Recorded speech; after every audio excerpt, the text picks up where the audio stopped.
So good morning once again, welcome to the channel.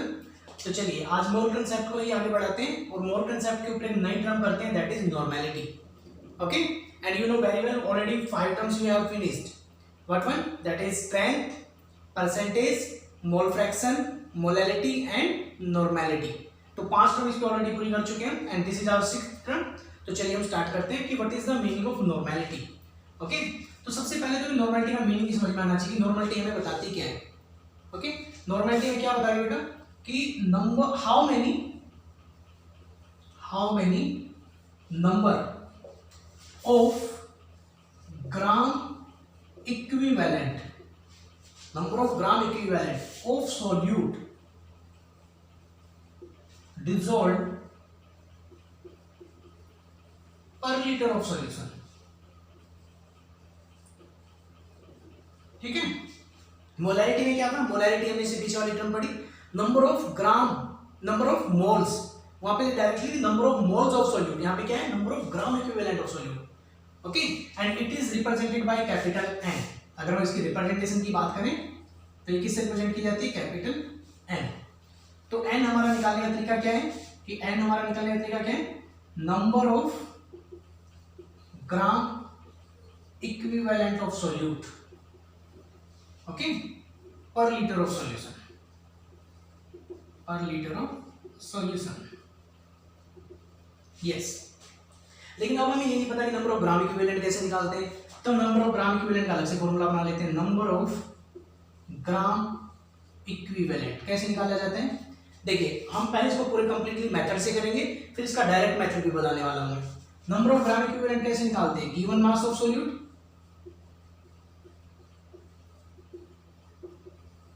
Divide by equivalent mass of solute. Okay, अब हमें equivalent mass नहीं पता तो हमें इक्विवेलेंट मास कैसे निकालते हैं वो पता होना चाहिए। इक्विवेलेंट मास कैसे निकालते हैं? Molar mass of solute divide by N factor. N factor ने किसको बोला मैंने यहां पर? N factor. एन फैक्टर का क्या मतलब है कि क्योंकि हमारा जो सॉल्यूट है वो सॉल्यूट तो कुछ भी हो सकता है ना, may be it acid, base, salt, any element. Okay, तो एन फैक्टर का क्या मतलब है? हम यहां पर क्या लिख सकते हैं? एसिडिटी, बेसिसिटी,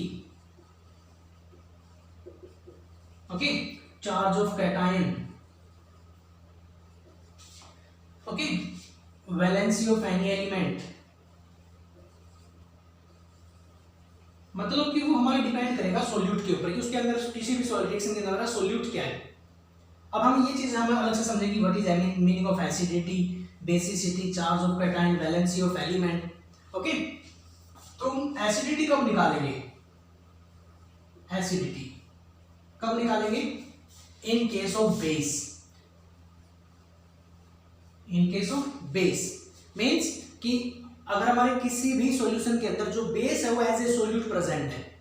फॉर एग्जांपल हमारा बेस जो सॉल्यूट है वो NaOH है या फिर KOH है। ओके, तो इसका मतलब क्या हुआ? सॉरी, हाँ, एसिडिटी उल्टा है ना, हमारे बेस के केस में निकालेंगे तो इसका मतलब क्या होगा हमारे पास कि how many hydroxide ion are present. देखिए, अगर हम NaOH को ब्रेक डाउन करके देखते हैं तो NaOH का ब्रेक डाउन कैसे होगा? Na positive, OH negative. तो इसका मतलब इसमें से कितने OH नेगेटिव आए? एक OH नेगेटिव निकल कर आया हमारे पास। दैट मींस इसकी एसिडिटी कितनी हुई? 1। KOH का ब्रेकडाउन करके देखेंगे तो K प्लस OH नेगेटिव, तो एक OH आएगा, तो एसिडिटी कितनी हुई? एसिडिटी कितनी हुई? 1। अगर इसी तरह मैं बात करूं MgOH2 ट्वाइस, इसका ब्रेकडाउन आप करके देखोगे तो इसका ब्रेकडाउन होगा हमारे पास Mg2 positive OH 2 OH negative. तो इसका इस केस में हम एसिडिटी कितनी यूज करेंगे? 2। तो that is our acidity.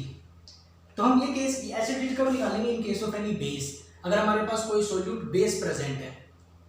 Okay, तो मैं इनको एक बार अलग से लिख देता हूं सभी को कि हम एसिडिटी कब फाइंड आउट करेंगे, बेसिसिटी कब फाइंड आउट करेंगे। तो हमें ये तो फॉर्मूला है। ओके, तो हमें फॉर्मूला याद करना है कि नॉर्मेलिटी निकालने का फॉर्मूला क्या है हमारे पास, number of gram equivalent of solute per litre of solution, फिर नंबर ऑफ ग्राम इक्विवेलेंट को अलग निकालेंगे और फिर इक्विवेलेंट मास को हम अलग से निकालेंगे। अंडरस्टैंड? तो अभी हम पहले बात कर लेते हैं कि एसिडिटी, बेसिसिटी और ये सारी चीजें का क्या मतलब है हमारा। तो पहले उनके बारे में मैं लिखता हूँ। अभी देखिए एसिडिटी की बात होगी। देखिए एसिडिटी का पता चलेगी हमें इन केस ऑफ, अगर हमारा सोल्यूट, मैं यहाँ पे लिख देता हूँ ऊपर, सोल्यूट क्या है हमारा, बेस है, तो इसका आंसर क्या हुआ, how much OH negative ions are present, कितने OH नेगेटिव आयन प्रेजेंट है इसमें। फॉर एग्जांपल NaOH की बात करें तो इसका ब्रेक डाउन करेंगे Na पॉजिटिव OH नेगेटिव, तो इसकी एसिडिटी कितनी हुई, 1। अगर हम बात करें बेसिसिटी की, बेसिसिटी कब निकालेंगे, इन केस ऑफ एसिड के केस में, और एसिड के केस में हमें क्या देखना है, how many H positive ion are present, acid में H पॉजिटिव आयन होते हैं। ओके, फॉर एग्जांपल हम लोगों ने लिया एग्जांपल HCl का ब्रेकडाउन देखा हमने, H पॉजिटिव Cl नेगेटिव, तो कितने H पॉजिटिव आयन निकल रहा है, 1, तो इसका मतलब इसकी एसिडिटी कितनी हुई, 1, बेसिसिटी सॉरी। अगर कोई सोल्ट प्रेजेंट है तो उसमें देखना पड़ेगा charge of cation, charge of cation कब निकालेंगे, in case of any salt कैसे, अब फॉर एग्जांपल हमारे पास प्रेजेंट है NaCl, या हमारे पास प्रेजेंट है MgCl2, ओके, मैग्नीशियम क्लोराइड। अब NaCl का ब्रेकडाउन देखोगे तो हम Na positive Cl negative, magnesium chloride का ब्रेकडाउन देखें हम Mg2 पॉजिटिव 2Cl नेगेटिव, तो कैटायन का कितना चार्ज है, सोडियम का कितना चार्ज है, 1, तो यहाँ पे हमें 1 लेना पड़ेगा। मैग्नीशियम का कितना चार्ज है, यहाँ पे हमें 2 लेना पड़ेगा। तो ये चीज हमें देखने की, हम किसके केस में, सोल्यूट हमारा दैट डिपेंड ऑन सोल्यूट, कि सोल्यूट क्या प्रेजेंट है, that is base, acid, salt, okay, और एनी एलिमेंट, कई बार कोई एलिमेंट भी हो सकता है, सिंगल एलिमेंट, जैसे कि गोल्ड सॉल्यूशन की बात करें तो उसके अंदर गोल्ड डिसॉल्व किया गया है। ओके, तो गोल्ड एलिमेंट के केस में हम क्या करेंगे, वैलेंसी चेक करेंगे उस एलिमेंट की, वैलेंसी ऑफ एलिमेंट, अंडरस्टैंड, कि जैसे कि अब बात करें हम बात करें जैसे कैल्शियम है, कैल्शियम डिसॉल्व किया हुआ है किसी सॉल्यूशन में, तो कैल्शियम की वैलेंसी कितनी है, +2, तो इसके हम केस में क्या यूज करेंगे, 2 यूज करेंगे। तो ये चीज है हमारे पास n फैक्टर कैलकुलेट करने के लिए, n फैक्टर, वो n फैक्टर डिपेंड करेगा सोल्यूट के नेचर पे, either it is base, acid, salt और एनी एलिमेंट। ओके, तो ये तो तरीका था हमारा नॉर्मेलिटी का निकालने का पूरे कंप्लीट फॉर्मूले के साथ। तो एक तरह से उस स्टेप को हमें 3 बार फॉलो करना पड़ेगा। सबसे पहले हमें निकालना पड़ेगा इक्विवेलेंट मास, फिर इक्विवेलेंट मास को ऊपर पुट करेंगे। ओके, एक तो हमारे पास ये फॉर्मूला है, देखिए अब इस पे एक एग्जांपल ले लेते हैं साथ ही साथ। देखिए नॉर्मेलिटी का फॉर्मूला यहां लिख देता हूं कि नॉर्मेलिटी का फॉर्मूला क्या था मेरे पास, number of gram equivalent, okay, per litre of solution. Number of gram equivalent कैसे निकालते हैं, वो कैसे निकालते थे, गिवन मास ऑफ सॉल्यूट, ठीक है, दैट इज इक्विवेलेंट मास। और इक्विवेलेंट मास कैसे निकालेंगे, molar mass divide by n factor, ठीक है। तो अब चाहिए एक क्वेश्चन देखते हैं। देखिए क्वेश्चन लिखता हूं मैं एक कि calculate the normality of A solution, calculate the normality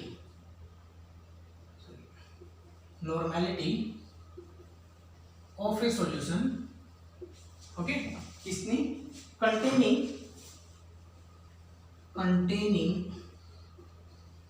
9.8 gram, containing 9.8 gram of sulphuric acid in 250 ml of solution. देखिए, ठीक है, अब इस क्वेश्चन की बात करते हैं। क्या निकालना है हमें, नॉर्मेलिटी कैलकुलेट करनी है। तो पूरे फॉर्मूले से चलते हैं जो हमने फॉर्मूला अप्लाई किया है। तो सबसे पहले हमें एन फैक्टर की वैल्यू निकालनी है। यस, अब पहले ये चेक करो कि जो सोल्यूट है वो क्या है, एसिड है बेस है। तो सल्फ्यूरिक एसिड क्या है हमारे पास, सल्फ्यूरिक एसिड क्या है, एसिड है। ऑब्वियसली नाम से पता चला H2SO4 क्या है, एसिड है। इसका ब्रेकडाउन करोगे तो 2H पॉजिटिव SO4 2 नेगेटिव। तो कितने हाइड्रोजन आए इसमें से निकल के, 2। तो एन फैक्टर कितना हुआ हमारा, 2। मोलर मास निकाल लो सल्फ्यूरिक एसिड का। मोलर मास कितना होता है, हाइड्रोजन है 2 प्लस सल्फर का होता है 32, ऑक्सीजन का 1 का होता है 16 इंटू 4। तो ये आप चेक करोगे तो 98 हमारा निकल कर आ रहा है। देखिए तो 98 हमारा ऊपर ने मोलर मास पुट कर दिया। ओके, तो जब इसको हम सोल्व आउट कर रहे हैं तो हमारे पास आंसर आ रहा है 49।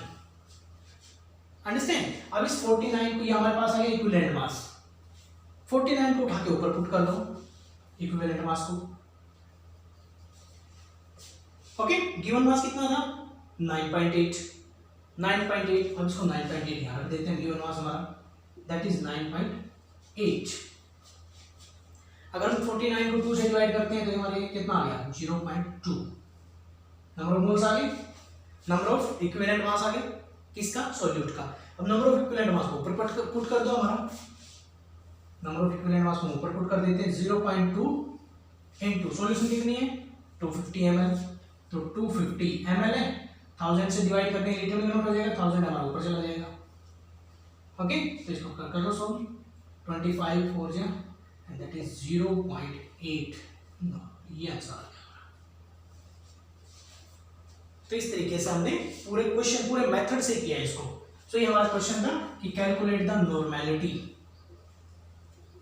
ओके, और इसमें सबसे पहले देखनी क्या है कि जो सोल्यूट है वो क्या है, सोल्यूट एसिड था तो हमने इसकी बेसिसिटी चेक करी। एन फैक्टर निकाला, 2 आ गया। मोलर मास निकाला सल्फ्यूरिक एसिड का दैट इज 98। 98 को 2 से डिवाइड कर दिया 49। ये आ गया हमारे पास इक्विवेलेंट मास। इक्विवेलेंट मास को ऊपर पुट कर दिया, नंबर ऑफ ग्राम इक्विवेलेंट आ गया। नंबर ऑफ ग्राम इक्विवेलेंट को ऊपर पुट कर दिया हमारा, और नॉर्मेलिटी आ गई। ये आया समझ में। ये तो था हमारा कंप्लीट मेथड। अगर हम इसको शॉर्ट मेथड से अप्लाई करें तो चलिए इसको रब करते हैं। देखिए अगर हम इसको शॉर्ट मेथड अप्लाई करें, शॉर्ट मेथड और जो चीजें अभी हमें पता होनी चाहिए डायरेक्टली डिस्कस कर लेते हैं। देखिए एक तो हमारे पास होता है नॉर्मेलिटी निकालने का शॉर्ट मेथड। वो क्या चीज है कि that is molarity into N factor. कि मोलैरिटी निकाल लो सॉल्यूशन की और डायरेक्ट एन फैक्टर से मल्टीप्लाई कर दो जितना भी उसके अंदर है ना। पहले उस क्वेश्चन, क्योंकि नॉर्मेलिटी में हमें 3 स्टेप करने पड़ते हैं, मोलैरिटी में हमें ज्यादा स्टेप करने की जरूरत नहीं है। डायरेक्ट मोलैरिटी निकालिए और एन फैक्टर से मल्टीप्लाई कर दें, नॉर्मेलिटी आ जाएगी। ऑन डाइल्यूशन, अगर हम बात करें कि डाइल्यूशन के ऊपर, ऑन डाइल्यूशन जैसे हमने कल मोलैरिटी के केस में भी किया था कि अगर उसी सॉल्यूशन को डाइल्यूट कर दिया जाए, भाई हमारे मान लिया हमारे पास एक सॉल्यूशन है ना, जिसका वॉल्यूम V1 है और इसकी जो नॉर्मेलिटी है वो N1 है। अगर इसमें हम वॉल्यूम चेंज कर दें, इसका वॉल्यूम और ज्यादा बढ़ा दें, वॉल्यूम हमने बढ़ा के कर दिया V2, तो नॉर्मेलिटी में क्या चेंज आएगा, नॉर्मेलिटी में कितना चेंज आएगा, मींस जो नई नॉर्मेलिटी हमारी मान लिया हमारी है N2, तो उसकी वैल्यू फाइंड आउट करनी है हमें। तो ऑन डाइल्यूशन जो नॉर्मेलिटी की इक्वेशन है that is our N1 into V1 is equal to N2 into V2। ये हमारी नॉर्मेलिटी की डाइल्यूशन के ऊपर इक्वेशन है कि जब किसी इक्वेशन किसी सॉल्यूशन को हम डाइल्यूट कर दें और ज्यादा उसके अंदर सॉल्वेंट ऐड कर दें, पानी ऐड कर दें या कुछ भी सॉल्वेंट ऐड कर दें, तो उसकी नॉर्मेलिटी में क्या चेंज आएगा। ठीक है, एक नई पॉइंट कि on mixing two solutions of different normality. ठीक है, अगर दो सॉल्यूशन जिनकी नॉर्मेलिटी डिफरेंट है उनको आपस में मिक्स कर दिया जाए, मान लिया हमारे पास 2 सॉल्यूशन है जिसकी नॉर्मेलिटी N1 है और वॉल्यूम V1 है, ये हमारे पास सॉल्यूशन है A, और दूसरी सॉल्यूशन हमारे पास क्या है B, जिसकी नॉर्मेलिटी N2 है और वॉल्यूम V2 है। अगर इन दोनों सॉल्यूशन को मिक्स करके हम तीसरी सॉल्यूशन तैयार बना दें, दोनों वॉल्यूम उठा के मिक्स कर दिया हमने, तो वॉल्यूम हमारा हो गया V3 और नॉर्मेलिटी को मान लेते हैं N3। अब V3 तो आप देखो ये वॉल्यूम और ये वॉल्यूम, दोनों वॉल्यूम को ही तो मिक्स किया आपस में, वॉल्यूम तो टोटल फिक्स हो गया। तो एक तरह से V3 हमारा क्या हो गया कि V3 is equal to V1 plus V2। Understand? तो नॉर्मेलिटी के केस में फिर से वही डेफिनेशन आ गई हमारे पास, एक नई टर्म आ गई कि N1 into V1 plus N2 into V2 is equal to N3 into V1 plus V2। ये हमारी एक थर्ड इक्वेशन आ गई किसके पास कि जब हम दो या दो से ज्यादा सॉल्यूशन की जिनकी डिफरेंट नॉर्मेलिटी को आपस में मिक्स कर दें। तो हमारे पास एक इक्वेशन ये है नॉर्मेलिटी निकालने के लिए, एक इक्वेशन ये है, एंड ये हमारे पास डायरेक्ट मेथड है कि नॉर्मेलिटी निकालने किसी सॉल्यूशन की मोलैरिटी चेक कर लो, नॉर्मेलिटी उसकी हम फाइंड आउट कर लेंगे। ओके, तो चलिए पहले हम ये इसका ये एग्जांपल लेते हैं पहले वाले का, ठीक है? रब कर दें इसको, गुड। तो चलिए पहले उसका एग्जांपल लेते हैं अभी। अब उसके लिए हम डायरेक्ट मेथड क्यों बताया, क्योंकि नॉर्मेलिटी हम कई बार पता भी होती है, सॉल्यूशन की गिवन होती है, और या तो नहीं गिवन है तो हम जब बड़ी आसानी से निकाल सकते हैं। जैसे अभी हमने ऊपर ली थी सॉल्यूशन, कौन सी, containing 9.8 gram sulphuric acid in 250 ml solution, है ना? अभी हमने इसकी नॉर्मेलिटी निकाली थी लॉन्ग मेथड से, इसको शॉर्ट मेथड से निकालते हैं, तो मोलैरिटी निकाल लेते हैं पहले। मोलैरिटी कैसे निकालते हैं, number of moles divide by पर लीटर ऑफ सॉल्यूशन, है ना? नंबर ऑफ मोल्स निकाल लो पहले इसके। नंबर ऑफ मोल्स कैसे निकालते हैं, गिवन मास बताया था लास्ट उसमें वीडियो में, बाय मोलर मास। यस, तो सल्फ्यूरिक एसिड का मोलर मास अभी हमने निकाला है, कितना आता है 98, गिवन मास हमारे पास कितना 9.8, तो कितना आ गया 98 को कट कर दो हमारा, कितना आ गया मोलर मास, पॉइंट ऊपर पॉइंट चला जाएगा, सॉरी उल्टा कर दिया हम लोगों ने, given mass by molar mass. Given mass कितना था हमारा 9.8 और मोलर मास कितना है 98, पॉइंट हटा लो, कितना हुआ 98 बाई, है ना? तो कितना आ गया मेरे पास 0.1। यस, वो आगे मेरे पास नंबर ऑफ मोल्स आ गए। अब नंबर ऑफ मोल्स की वैल्यू पुट करते हैं यहाँ पे 0.1 डिवाइड बाय सॉल्यूशन थी हमारे पास 250 इनटू 1000, तो कट करो इसको, 25 4 जा, तो हमारे पास नॉर्मेलिटी आ गई कितनी, सॉरी मोलैरिटी ये कितनी आ गई 0.4 मोलर। अब नॉर्मेलिटी निकालनी है हमें, नॉर्मेलिटी कैसे निकालेंगे, मोलैरिटी इनटू एन फैक्टर, यही फॉर्मूला है ना ऊपर देखो, है ना? तो इसमें एन फैक्टर मोलैरिटी में पता चलती, मोलैरिटी कितनी है हमारे पास 0.4। अब हमें एन फैक्टर चाहिए, N factor mean sulphuric acid, acid given है तो एसिड का ब्रेकडाउन कर लो इसका, 2H पॉजिटिव SO4 2 नेगेटिव, तो बेसिसिटी निकालनी पड़ेगी हमें, कितने H पॉजिटिव आना है 2, तो कितनी बेसिसिटी हुई 2, क्या आंसर आया 0.8। यही नॉर्मली पहले आई थी जब हमने डायरेक्ट किया था, बड़े मेथड से किया था। Okay, so this is our direct method to find out the normality, ये डायरेक्ट मेथड है, आए समझ में? ओके, तो चलिए अब एक एग्जांपल लेते हैं कि दो डिफरेंट सॉल्यूशन को जब मिक्स करते हैं तो क्या होगा। एक एग्जांपल और ले लेते हैं, given two solution of different molarity normality are mixed together, कि जब दो सॉल्यूशन जिसकी मोलैरिटी हमारी अलग अलग है ऐसे ही उनको हम मिक्स कर दें।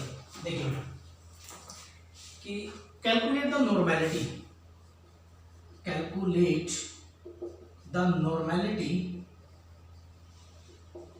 of a solution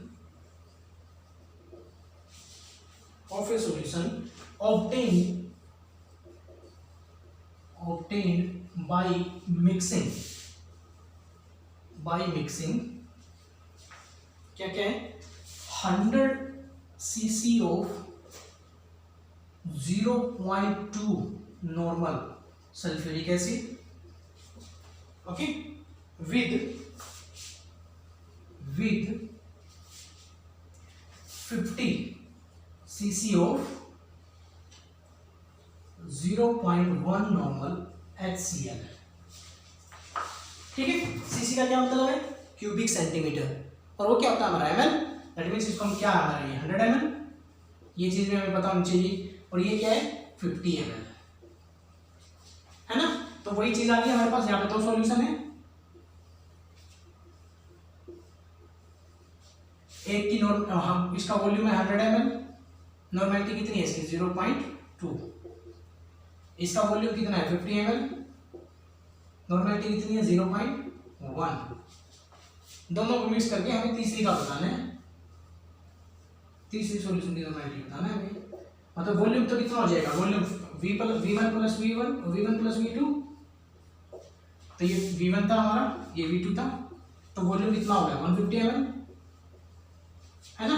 N3 की वैल्यू निकालनी है बस अब हमें, तो निकाल दो, N1 into V1 plus N2 into V2 is equal to N3 into V3, V1 plus, तो N1 कितना है हमारे पास 0.2, V1 कितना था 100, प्लस N2 कितना है 0.1, वॉल्यूम कितना है 50, N3 की वैल्यू निकालनी है, यहाँ वॉल्यूम कितना है 150, तो करो इसको सॉल्व, तो इसको जब हम एक पॉइंट है तो ये हमारा हो गया 20, प्लस यहाँ पे हो गया हमारा 5 is equal to N3 into 150, तो ये N3 की वैल्यू निकालेंगे हम यहाँ से, दैट इज 25/150,